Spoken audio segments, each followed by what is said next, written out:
सर्वेषां कृते नमो नमः। तो प्रिय विद्यार्थियों, जैसा कि आपको पता है कि हमने पिछले वीडियो में पाठ संख्या 14 का अभ्यास का प्रथम प्रश्न जो है वो कंप्लीट किया। आज हम प्रश्न संख्या 2 जो है उसको कंप्लीट करेंगे। जो प्रश्न है उसमें दिया गया कि रेखांकित शब्दों के उचित रूप लिखकर रेखांकित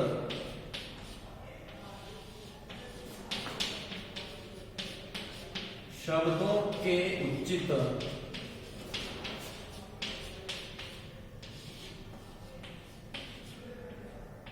रूप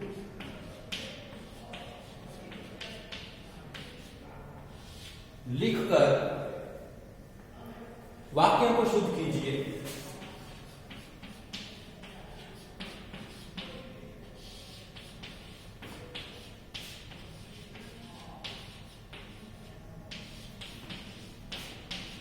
तो प्रश्न जब आप पढ़ेंगे तो आप एकाएक समझ गए कि अब हमें करना क्या है। अब हमें करनी है वाक्यों की शुद्धि। ठीक है, आपको वाक्य दिया गया होगा और उसमें एक शब्द क्या होगा जो रेखांकित होगा। तो उस रेखांकित शब्द को आपने क्या करना है, शुद्ध करना है और फिर वाक्यों को बिल्कुल सही करना है। तो वाक्य सबसे पहले जो आपके लिए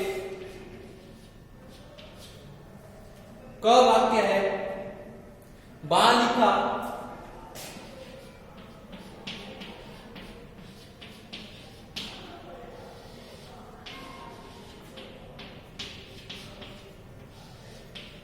दुखम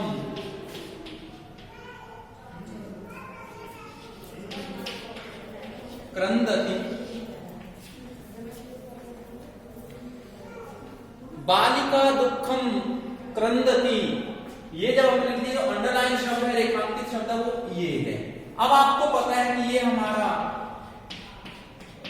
कर्ता है, पाठ के आधार पे बता रहा हूं, ये हमारी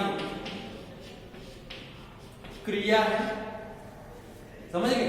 अब हमें क्या करना है, यहां पे इस रेखांकित शब्द को सही करना है। तो अगर आपने उस परिभाषा को अपने ध्यान में रखा है, आपको वो याद है, तो हमने पढ़ा कि कर्ता की क्रिया करने में जो सबसे अधिक सहायक होता है, सहायता करता है, उसमें क्या हो जाता है, तृतीय विभक्ति हो जाती है। समझ में आ गया?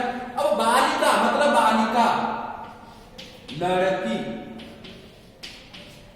क्रंद धातु रोने के अपने क्रंदती मतलब रोती है।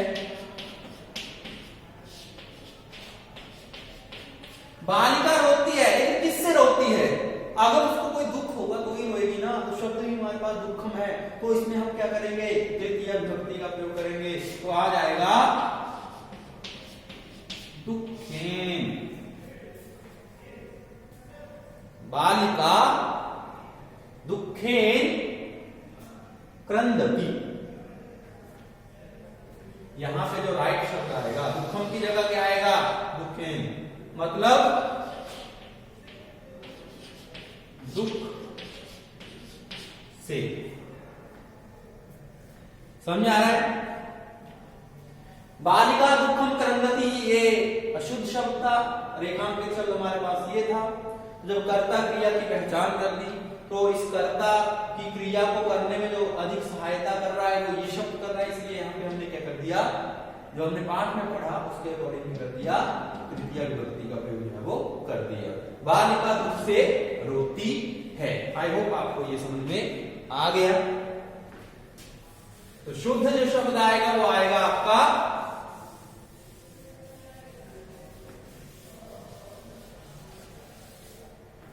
दुखेन। उसको मैं यहां लिख रहा हूं, ठीक है। आपका आंसर क्या आएगा, दुखेन। ओके, अब बढ़ते हैं ख भाग की तरफ। उसमें आपसे प्रश्न पूछा है, अहम अध्ययनम विद्यालयम गच्छामि। अहम अध्ययनम विद्यालयम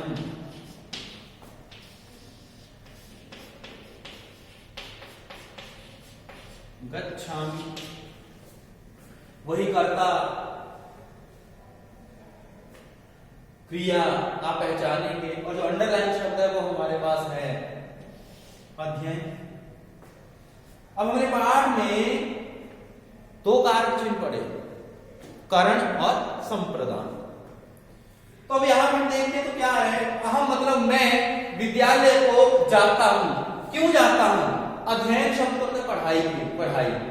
तो क्यों जाता हूं? हम विद्यालय क्यों जाते हैं? पढ़ाई के लिए, ये आपको भी पता है, तो दिमाग वहां पे थोड़ा सा लगाना पड़ेगा।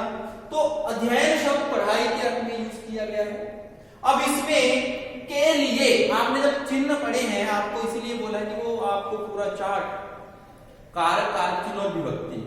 तो जब उसमें आपने पढ़ा कि संप्रदान को के लिए चतुर्थी, तो यहां पे ये जो अध्ययन शब्द रेखांकित जो शब्द है, ठीक है, इसमें हम क्या करेंगे? चतुर्थी विभक्ति का प्रयोग है वो करेंगे। तो आपकी चतुर्थी विभक्ति जब यहां पे लगेगी तो उसका आंसर क्या बन जाएगा? अध्ययनाय।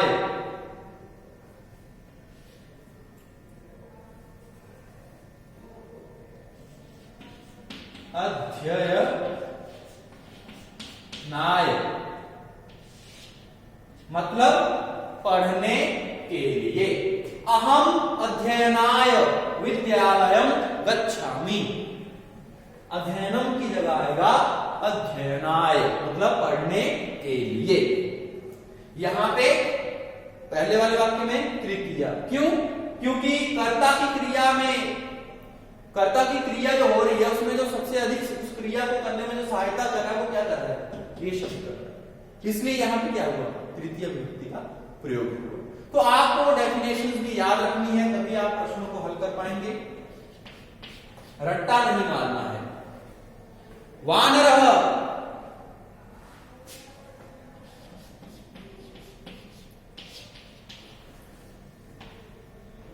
पादः चलति।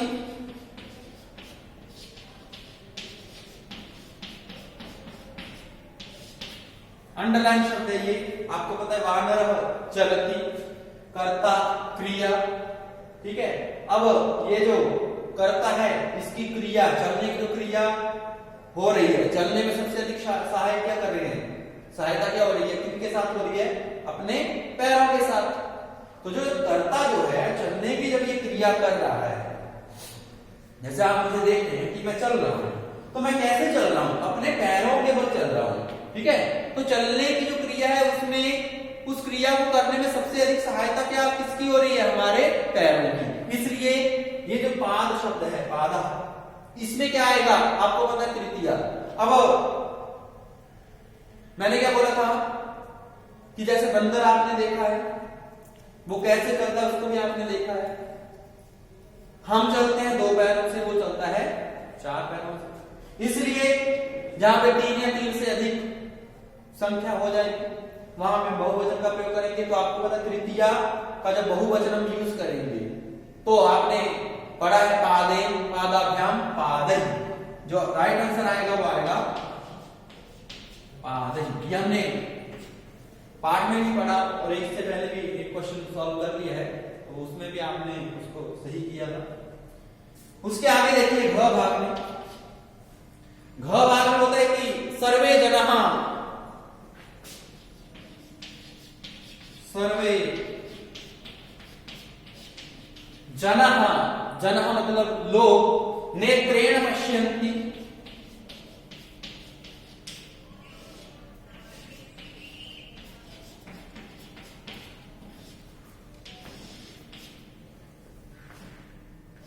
अंडरलाइन शब्द है ये नेत्रेण, ध्यान दीजिएगा। उसने बोला सर्वे जना, सर्वे जना मतलब सभी लोग, हम लोग, इंसान। अब इंसान की आंखें कितनी होती हैं? 1 या 2? आपको पता है कि 2 आंखें होती हैं, ठीक है। अब 2 आंखें होती हैं तो जब हम नेत्रेण, अब इसको जब इसका हिंदी डेफिनेशन करेंगे तो ये लग रहा है कि अरे सही है, नहीं, लेकिन ये सही नहीं है, तभी इसको क्या किया गया? अंडरलाइन किया गया है। अब आपको पता है कि मनुष्य की 2 आंखें होती हैं और वो 2 आंखों के साथ देखता है। तो जहां पे 2 संख्या है वहां पे हम करते हैं द्विवचन का प्रयोग। तो आपको इस नेत्र, नेत्रेण तृतीया का एक वचन है, जब इसको द्विवचन में बोलेंगे तो बन जाएगा नेत्राभ्याम, ठीक है, नेत्राभ्याम। ध्यान। ध्यान दीजिएगा, तो आपका जो आंसर आएगा वो आएगा नेत्राभ्याम। ये आपको अकारांत पुल्लिंग, आकारांत स्त्रीलिंग और नपुंसकलिंग को आपको याद करना होगा। जितना ये आपको अच्छे से याद होंगे उतना जल्दी आप सही आंसर जो है वो लिखेंगे। आई होप आपका यहाँ तक कंप्लीट हो गया है। आप इसको अपनी उत्तर पुस्तिका पर साथ साथ लिखते रहिए और अपने दिमाग में बिठाते रहिए। इसके कुछ भाग और बचे हुए हैं, उनको अभी हम सॉल्व करेंगे। तो आपको वाक्य को देख के ही वहां पे तृतीया विभक्ति का प्रयोग होगा या चतुर्थी विभक्ति का प्रयोग होगा, या आपको ध्यान रखना है। ऐसा नहीं कि अपनी मर्जी से कहीं भी तृतीया का प्रयोग कर दिया, कहीं भी चतुर्थी का प्रयोग कर दिया। अंग भाग में जब हम देखते हैं तो प्रश्न यहाँ पे पूछा जाता है हमसे कि सा हस्तम सूर्यम नमति, सा हस्तम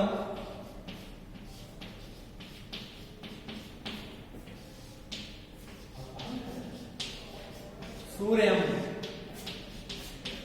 नमति। कुछ नहीं है, बहुत आसान प्रश्न है ये, बस आपको थोड़ा सा दिमाग का ही प्रयोग करना है अपने। सा का मतलब वह, सूर्य नमति सूर्य को नमस्कार करता है। आप देख लीजिए मैं नमस्कार कर रहा हूं, मान लीजिए कि मेरे सामने सूर्य है और सूर्य को मैं प्रणाम कर रहा हूं, नमस्कार कर रहा हूं। तो कैसे कर रहा हूं? अपने दोनों हाथों से कर रहा हूं, ठीक है? हाथों से, कितने हाथों से? दोनों हाथों से, ये आपको देखना है, ठीक है? तो अब यहां पे हस्तम शब्द दिया हुआ है, लेकिन आपको पता है कि जब हम इस वाक्य को बोल रहे हैं, इसको ट्रांसलेट कर रहे हैं, तो वह दोनों हाथों से सूर्य को प्रणाम करता है, नमस्कार करता है।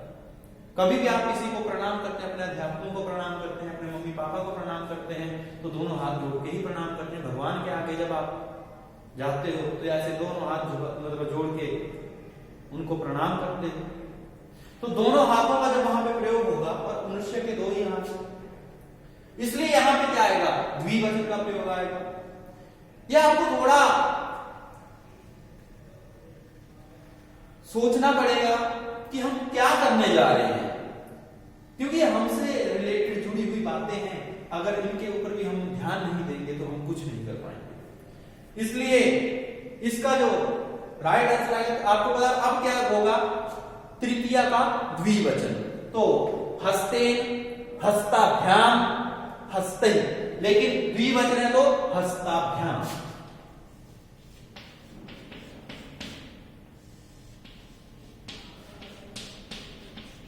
आपका आंसर आएगा हस्ताभ्याम, मतलब दोनों हाथों से, ठीक है? उसके बाद इसका, इस प्रश्न का अंतिम जो भाग है, च भाग, अहम मित्रम,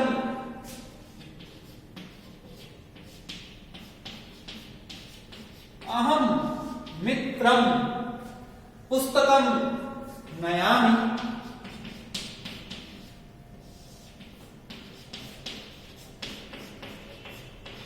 प्रश्न आ गया आपके लिए, अंडरलाइन शब्द है ये। तो जब आपने पढ़ा था कि कर्ता जिसको या जिसके लिए कुछ करता है, या जिसके लिए वो क्रिया करता है, या जिसको कुछ देता है, तो उसमें हम क्या कर देते हैं? कर्ता जिसे कुछ देगा ना, तो उसमें क्या हो जाएगा? चतुर्थी विभक्ति का प्रयोग कर देंगे। तो वो आपको परिभाषा याद रखनी पड़ेगी। तो अहम पुस्तकम नयामि, इसका जो है मैं पुस्तक को नयामि ले जाता हूं। किसको ले जाता हूं? मित्र के लिए ले जाता हूं कि मैं, हम बोलते हैं कि मैं आज एक चपाती अपने मित्र के लिए भी ले जाऊंगा। मम्मी एक चपाती और डाल दो आज, या फिर कोई स्वीट है एक पीस और डाल दीजिएगा। मैं किसके लिए लेके जाओगे? मैं अपने मित्र के लिए लेके जाऊंगा, मित्र के लिए लेके जाऊंगा। तो के लिए जो है वो आपका संप्रदान कारक है, और जिसमें चतुर्थी विभक्ति का प्रयोग होता है, इसलिए मित्रम क्या हो जाएगा? इसका जो चतुर्थी विभक्ति का एक रूप बनेगा वो बनेगा मित्राय, वो बनेगा मित्राय, मतलब मित्र के लिए। ओके, तो इस तरह से आपका ये प्रश्न संख्या 2 कंप्लीट हुआ। अब आपको प्रश्न संख्या 3 और भी मजेदार है, जिसमें आपको डायरेक्ट विभक्ति लगाकर उस रूप को परिवर्तित करना है। वो हिंदी में आपको देके रखा है अर्थ सहित।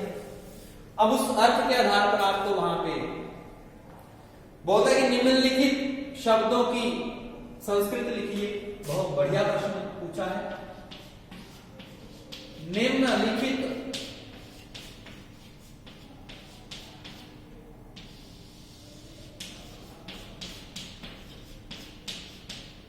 शब्दों की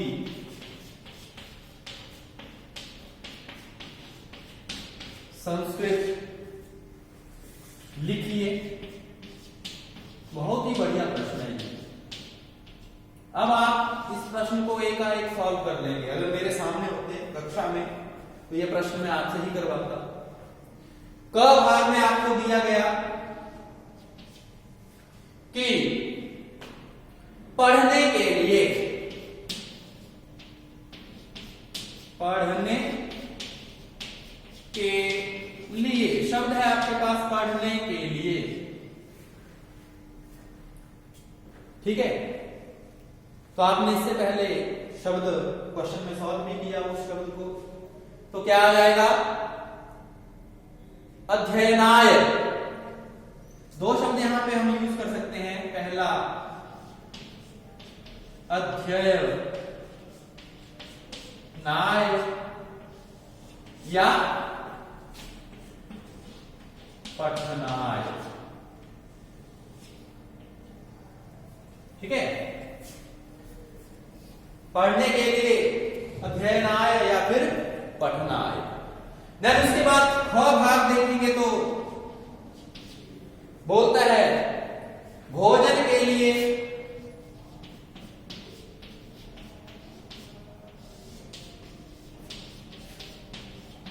भोजन के लिए।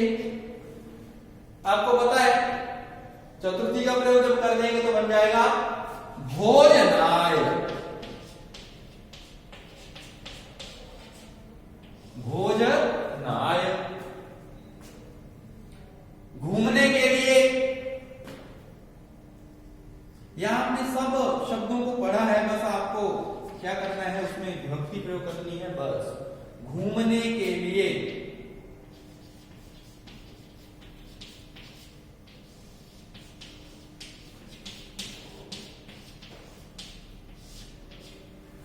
क्या बन जाएगा?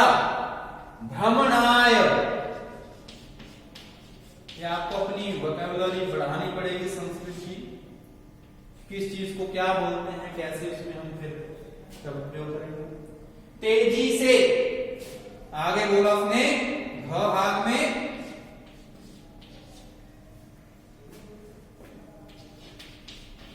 तेजी से। अब यहां पे आपको पता है तेजी से के लिए अगर से आ गया ना, से के द्वारा, तो क्या तृतीया, तो क्या आ जाएगा? वेगेन। वेगेन, तेजी से मतलब वेगेन। अंग भाग देखेंगे तो उसमें बोला आगे उसने कि मिट्टी से।